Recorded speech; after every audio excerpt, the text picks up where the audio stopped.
Why would any country ever make an agreement with the United States if they thought that even if they were technically complying with it, we might void it? Why would a country do that? Why in particular would North Korea ever consider making a nuclear agreement with us under those circumstances?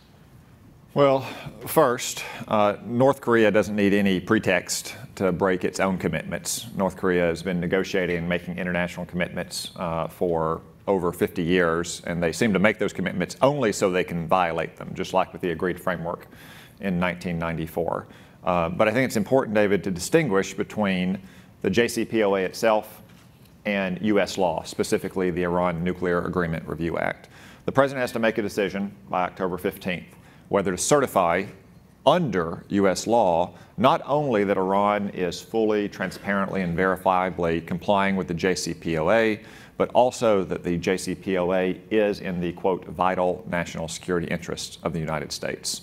I would say they're not complying fully and verifiably and transparently on the first point, but more importantly, the second point, it clearly is not in our vital national security interests. The President himself has said it's an embarrassment and the worst deal in U.S. history from the floor of the United Nations General Assembly.